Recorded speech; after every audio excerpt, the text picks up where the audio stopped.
vergleicht man Hochzeitsfotografen? Hallo und herzlich willkommen bei uns auf dem Hochzeitskanal.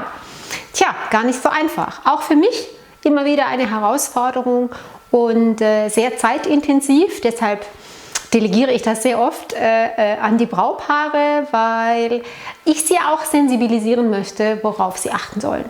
Und das möchte ich jetzt auch hier mit diesem Video, nämlich, dass Sie, wenn Sie einen Hochzeitsfotografen ausgewählt haben oder wenn Sie verschiedene angefragt haben, weil Ihnen die Handschrift, der Stil gut gefällt, dann muss man jetzt rausfinden, was das eigentlich jetzt kostet, weil jeder bietet unterschiedlich an. Da gibt es kein DIN A4, sondern jeder packt das ein, wie er denkt, dass es ihm gefällt oder ihr.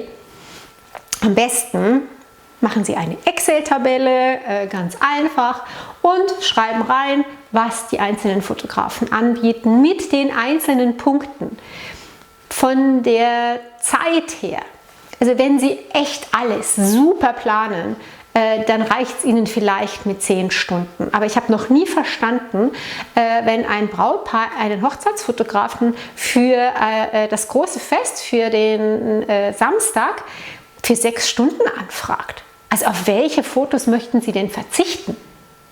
Die vom Getting Ready, also kann ja noch sein, dass Sie sagen, ach, das ist mir wurscht, das muss niemand, das vorher, nachher muss niemand sehen. Ich möchte lieber, dass hinten raus Fotos passieren. Oder wollen Sie dann verzichten, dass am Abend das Anschneiden der Torte nicht fotografiert wird oder der Hochzeitstanz oder die Party oder der Mitternachtssnack oder was denn? Also habe ich noch nie verstanden. Habe ich aber auch schon oft gehört, dass das so ist. Oder wenn ich dann eben sehe, dass Hochzeitsfotografen sowas überhaupt anbieten, das macht doch gar keinen Sinn. Ich hoffe, dass ich Ihnen das jetzt vernünftig ans Herz gelegt habe. Es geht nämlich nicht darum, dass man beim Abendessen Gäste fotografiert, die kauen, sondern das danach. Also kein Fotograf wird Bilder machen von kauenden Gästen. Weil währenddem Ihre Gäste kauen, wahrscheinlich der Hochzeitsfotograf ja auch Abend isst und also gar keine Zeit hat, solche Bilder zu machen. Schreiben Sie auf, was Zusatzstunden kosten.